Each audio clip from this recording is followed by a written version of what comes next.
그럼 제2세션을 바로 시작하도록 하겠습니다. 제2세션은 김남두 원장님께서 중대산업재해 조사 방향과 관점이라는 주제로 발표해 주실 예정입니다. 김남두 원장님에 대하여 간략히 소개해 드리겠습니다. 김남두 원장님은 안전보건공단 인천지역본부 기술지원국장 등을 거쳐 최근까지 안전보건공단 중앙사고단장을 역임하셨고 현재는 한국안전문화진흥원 원장을 역임하고 계십니다. 그럼 김남두 원장님 발표 부탁드립니다. 예, 안녕하세요. 김남두입니다. 방금 진행하신 분이 말씀드린 바와 같이 제가 이제 공단에서 중앙사고조사단장직을 좀 3년 동안 수행했었고요. 그 경험을 토대로 해서 오늘 여러분들께 말씀드리고자 합니다.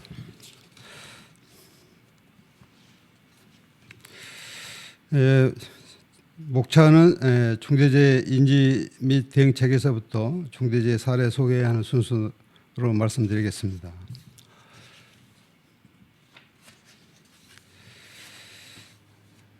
중대재해 인지 및 대응 체계입니다. 안전보건공단에서는 그 중앙사고조사단 내에 사고감시 대응센터를 두고 있습니다. 사고감시 대응센터에서는 특정 야간 시간대를 제외하고 휴무 없이 사고를 감시하고 있다 이렇게 말씀드릴 수 있고요.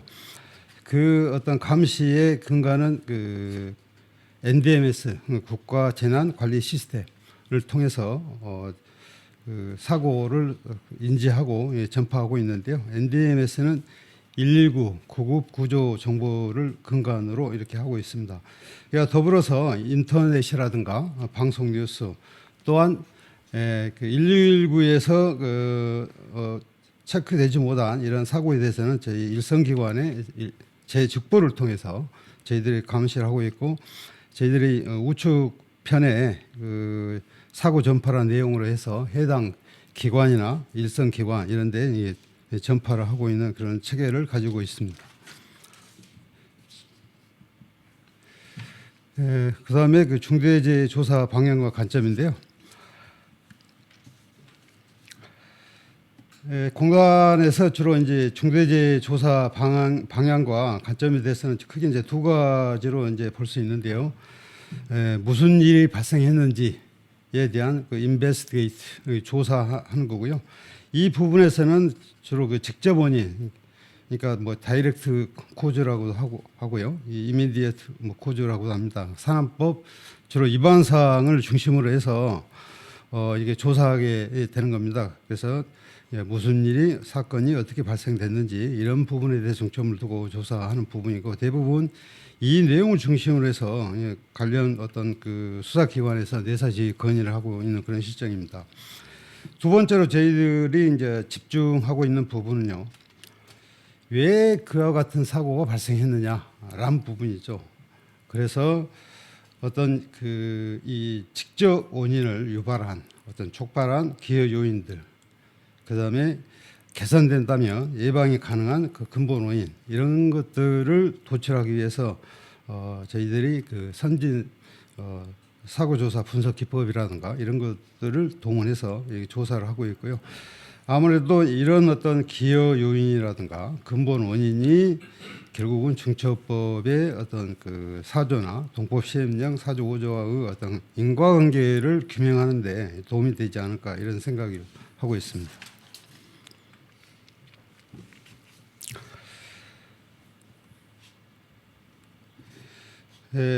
다음으로는 그 저희들 이제 공단에서 그 사고 조사 죄송합니다 잠깐만요.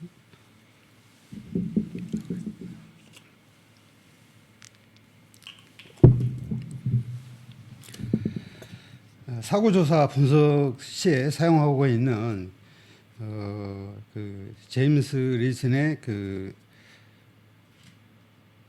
스위스 치즈 이론이라는 게 있습니다. 이 치즈 이론은 결국은 어떤 그 조치 실패, 안전에 해가 되는 행위, 액티브 펠로와 안전에 해가 되는 어떤 잠재 여건, 레이티브 컨디션이 결합돼서 사고가 발생된다는 이론입니다.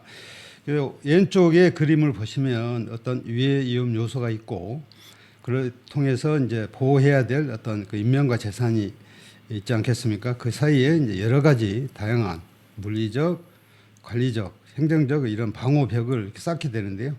이게 시간이 지남에 따라서 이게 흠집, 결함이 이제 발생하게 되는 거죠.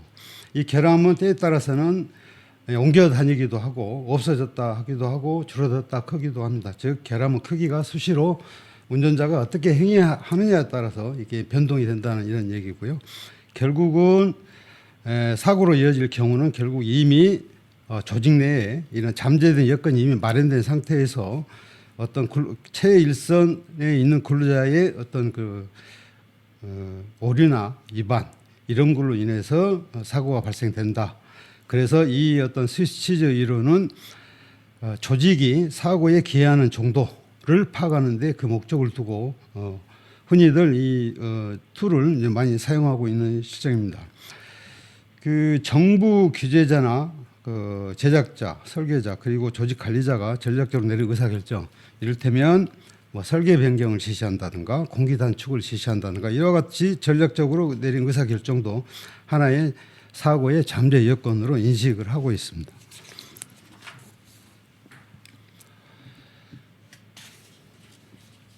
그래서 저희들이 주로 이제 사고가 왜 발생했는지에 대한 사고 분석을 하게 되는데요. 이 부분에 대해서는 미국 에너지부, 즉 DOE에서도 주로 채택하고 있는 이 분석 툴인데요. 그러니까 사고에 영향을 미쳤던 이런 이벤트라든가 그다음에 의사결정, 행위 등을 시계열적으로 이렇게 작성을 합니다. 그걸 흔히 뭐 사건 및 원인 요소 도표라고 하는데요. 그러나 이게 이제 사고 초기에는 이런 잘못된 정보들로 인해서 좀 혼란스러운 부분들이 있습니다. 그래서 보다 정확한 정보를 파악하기 위해서 사실 분석, 즉 증거를 수집하고 목격자 면담을 통해서 어떤 사실 분석을 하게 됩니다. 그 다음 단계로서 이제 배리어 분석이라고 있는데요. 그러니까 그 사고 당시에 방호벽으로 설치되어 있던 부분들이 어떻게 작동했을까? 그러니까 사고 당시에 우리가 흔히 얘기하는 방호 장치들이 제대로 작동했는지, 관리적인 어떤 관리 감독이 제대로 이행되고 있었는지 이런 거에 대한 분석하는 게 배리어 분석이 있고요. 그다음에 변화 분석 같은 경우는 실제로 가장 아이디얼한 상태, 사고 나기 전에 아이디얼한 상태하고 사고 난 시점에서 어떻게 변화가 있었느냐, 즉 무엇이 어떻게 왜 어디서 이런 것들을 분석하는 게 이제 체인지 어널리시스 변화 분석이라고 할 수 있습니다. 이런 과정을 통해서 저희들이 근본 원인 분석을 하고 있다라고 말씀드릴 수가 있겠습니다. 다음은 사례인데요. 이 사례는 굉장히 그 교훈을 많이 줄 수 있는 어떤 그런 사고 사례였기 때문에 제가 이제 채택해서 여러분께 소개해드리고자 합니다. 2011월 달에 그 공공재채 회사에서 산소 공급 배관 밸브 조작 중에 배관 내부에서 폭발적 연소와 함께 이제 배관이 파열된 사고가 있었습니다. 그래서 사망 3명 발생됐고 그 중에 이제 원청이 1명, 협력사가 2명이 발생한 이런 사고 사례가 있었습니다. 여러분 사진으로 보시면은 오른쪽 사진의 뒷면에 구멍이 뻥 뚫린 사진도 보실 거고 앞에는 아무것도 안 보이지만 실질적으로는 그 앞에 배관들은 동일한 굵기의 배관이 있었습니다만은 화재 폭발로 다 날아가고 지금 아무것도 보이지 않는 이런 상태가 되겠습니다. 그 정도로 이게 그 산소 배관 내에서 폭발 사고 발생 시 그 폭발 규모라든가 영향은 엄청나다 이렇게 이제 말씀드릴 수 있을 것 같고요. 사고 당시의 그 작업 내용을 간단하게 이제 말씀드리면 지금 그 도면에 보시면 그림에 보시면 그 사선 부분이 있습니다. 그 사선 부분을 철거하기 위해서 그 녹색으로 되는 두 부분에 그 차단판을 설치하는 이런 작업이었습니다. 그러기 위해서는 이제 배관 내에 산소를 우리가 용접 작업이 가능한 그 농도 18% 이하로 낮추기 위한 그런 작업 진행 중에 원만하게 진행되지 않아서 재가동 어떤 시점도 다가옴에 따라서 밸브를 다시 원위치, 다시 이제 열었던 밸브를 다시 잠근다든가, 그다음에 그 닫힌 밸브를 여는 이런 어떤 작업을 하는 과정에 이런 폭발 사고가 발생한 것입니다. 이 작업은 11월 16일에 1차 시도를 했는데요. 실패를 했었습니다. 그래서 12월 24일 날 사고 당일 2차를 시도하는 과정에서 발생된 사고인데요. 대신 밸브의 어떤 개폐에 필요한 밸브 개소가 굉장히 좀 넓어졌다. 이렇게 이제 그 작업 범위가, 그러니까 밸브를 개폐하는 작업 장소가 굉장히 넓어지는 그런 측면이 있었습니다. 일반적으로 이게 산소 배관에서 화재 폭발 사고는 그 아래 예시된 ASTM이라든가 I가 뭐 A가 이런 어떤 그 관련 산업 규격에서도 정하고 있는 기본적인 원인들입니다. 입자 충돌이라든가 단열 압축에 의해서 산소 배관 내에서 화재 폭발을 일으킬 수 있다라는 이론이고요. 실제로 이런 과정을 통해서 이제 현장에서 이제 그 폭발 사고가 주로 발생을 했고요.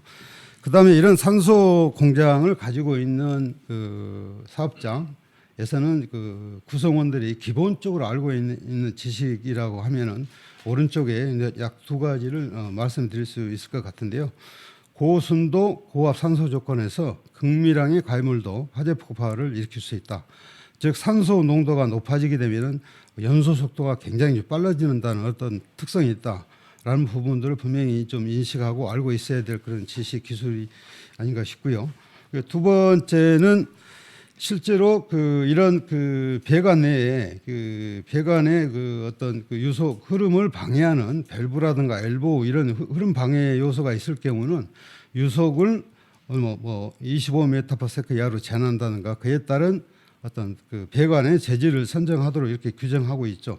이런 것들은 일반적으로 그런 어떤 그 산소 배관, 고압 산소 배관을 사용하는 공장에서는 이 다 알고 있어야 될 그런 어떤 지식, 기술 이런 내용이 아닐까 싶은데요. 이런 부분에서 이제 사고가 발생됐다는 어떤 그 특성이 있습니다. 실제로 저희들이 이 사고 조사를 하면서 그 재발생 추정 원인으로 했던 부분들이 결과적으로 이제 차단 밸브 조작 전후단에 균합 조치를 하지 않았다. 즉 밸브를 조작 시에 배관 내 산소의 어떤 고속 흐름을 유발하지 않도록 이 배관의 밸브를 중심으로 양쪽을 압을 균등하게 하는 이퀄라이징하는 이런 어떤 조치를 선행 후에 주 밸브를 뭐 개방하거나 이렇게 닫혔어야 되는 부분이 있는데요. 그러하지 못했다라는 부분하고요. 그다음에 이런 어떤 밸브라든가 이런 어떤 배관 내의 그 산소 허용된 어떤 유속 흐름을 형성하지 못할 경우에는 어떤 그 탄소방 그 재질 배관을 뭐 선정하지 않고 뭐 스테인리스 배관을 선정한다든가 등 그 허용 유속 범위 내에 어떤 적정한 어떤 배관의 재질을 선정해야 되는데 그러하지 못했다라는 부분도 있습니다. 그다음 세 번째로 그 화재 폭발 이용 개소에 대한 그 방어 조치 미실시인데요. 오른쪽 사진들을 보면은 이미 그 주 배관에 이퀄라이징 밸브 그 배관도 설치되어 있고요. 그다음에 어떤 그 조작 밸브의 어떤 그 조작 시 어떤 그 화재 폭발 위험에 따른 어떤 그 운전자 조작자를 보호하기 위해서 방호 벽도 이렇게 설치한 부분도 있습니다. 이런 부분들이 조직 내의 어떤 전체적인 어떤 기술이라든가 지식으로 그 전수되지 못하고 부분적으로 이런 것들이 누락되는 이런 개소가 좀 많이 있었다라는 부분을 좀 말씀드릴 수 있겠습니다. 중요한 부분은요. 그러면 작업 당시에 그와 같은 그 여건, 의사결정의 정황들이 있는데요. 대다수 사고들은 어떤 이벤트가 발생하게 되면 어떤 행위를 하게 되고 그 행위에 따라서 또 어떤 이벤트가 발생하면서 사고로 이어지는 어떤 이런 특성을 좀 가지고 있습니다. 그런데 이 행위라는 것이 단순하게 어떤 그 행위가 어떤 그 누군가의 어떤 의사결정 이런 영향에 의해서 그런 행위가 발생된다는 얘기죠. 그래서 밸브를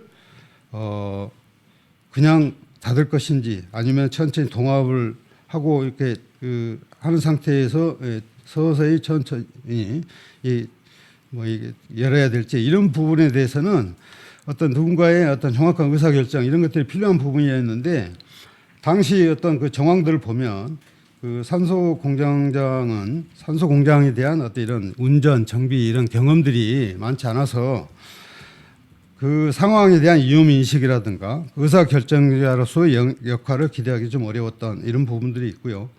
그다음에 산소 공장 그 공장장을 그 기술적으로 서포트하는 그 엔지니어는 입사 4개월 남짓 되었고 1년마다 이제 보직이 변경되는 그런 어떤 그 경향이 있어서 조직 차원에서 이런 어떤 기술들이 전수 체계가 확보되지 못했다 이런 부분들이 있었고요.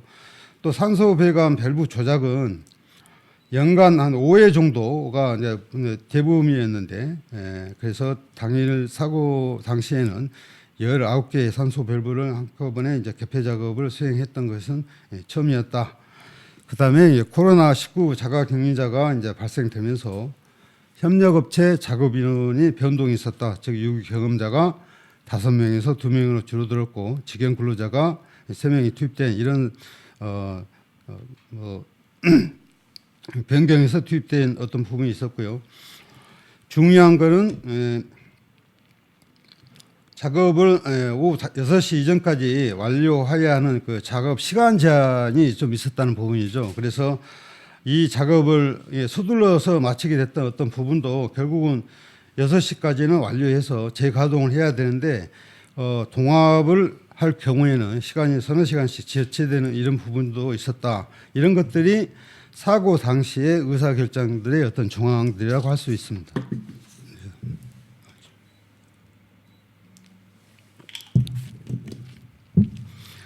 그래서 근로자가 그 작업자가 사고 당시에 왜 그런 행위를 했을까, 왜 그런 의사 결정을 했을까 이런 부분들을 검토를 해보면 여러분들이 그 보시는 휴먼 퍼포먼스 에러 프리코저가 있는데요. 그러니까 휴먼 에러를 발생할 수 있는 전조 현상들이 좀 있었습니다.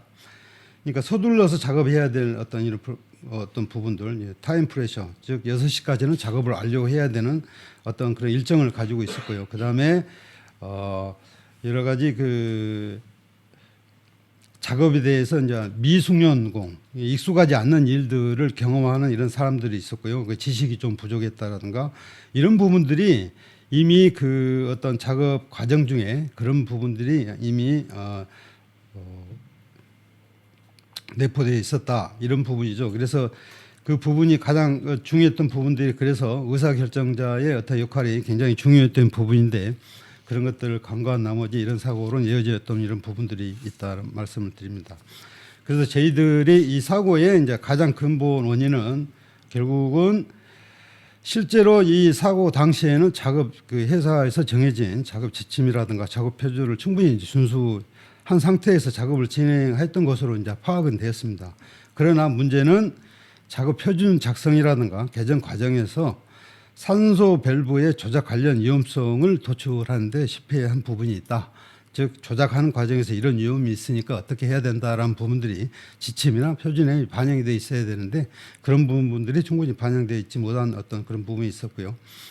그다음에 여러 가지 이제 그 위험성 평가라든가 내부적으로 구축한 안전관리 시스템이 이제 PDCA 사이클을 통해서 운영하고 있지만 실시 유무를 확인하는 어떤 그런 수준에 좀 머물러 있었다. 그래서 사고와 연관성이 있는 어떤 작업의 위험성이라든가 작업 절차의 적성성, 실제 작업에서 발생하는 변화 요인 등에 대한 검토 개선은 미미한 수준이었다.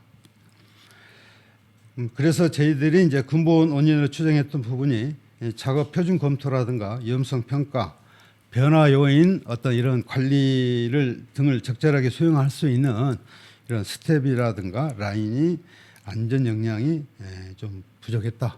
이 부분이 저희 이 사고의 가장 근본 원인, 루트코즈로 추정을 했었습니다.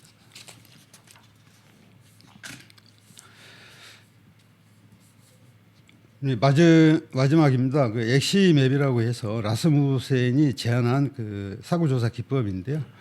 또 모든 의사 결정에도 이게 상하이 하이어라키 구조를 가지고 있다. 즉 상부의 의사 결정은 하위 계층의 어떤 의사결정이라든가 행위에 영향을 미치게 된다.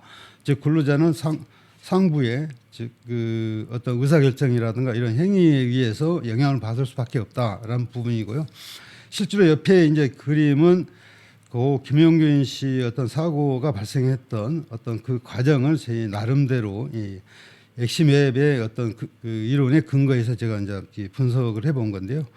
어찌됐든 이제 정부의 그 효율성 중심의 발전소 운영 방침이 있었고요. 그 다음에 그에 따라서 정부라든가 어떤 발전사는 석탄 운반 설비 및 경상 정비의 외주화, 그 다음에 경영 효율화 중심의 경영평가 지표를 관리, 저가 입찰지 우선 낙찰지 운영 이런 어떤 정책을 우선해서 시행을 하고요. 그 다음에 이제 회사 입장에서는 밀폐형 구조 컨베이어를 도입합니다. ABC 컨베이어를 해가지고 그 컨베이어를 도입하는데 원래 밀폐형 구조로 돼 있지만 저열량탄을 사용하다 보니까 잦은 낙탄이 발생하게 되고 또 잦은 낙탄이 휘발성이 강한 그 물질을 내포하고 담고 있기 때문에 자주 불이 나는 이런 문제가 있습니다. 그래서 수시로 낙탄을 제거해야 되고 그런 또 불이 날 수 있는 마찰 부위를 점검해야 되는 작업의 필요성이 있었습니다. 그러나 그 발전 설비의 그 컨베이어를 뭐 가동을 정지한 상태에서 이런 작업이 이루어진 게 아니라 운전 중에 가동 중에 이런 작업이 실시하게 됐고 이런 일이 빈번하게 되니까 전고온고 덮개를 개방 후에 덮개를 제거한 후에 이제 작업으로 변경을 하게 됩니다.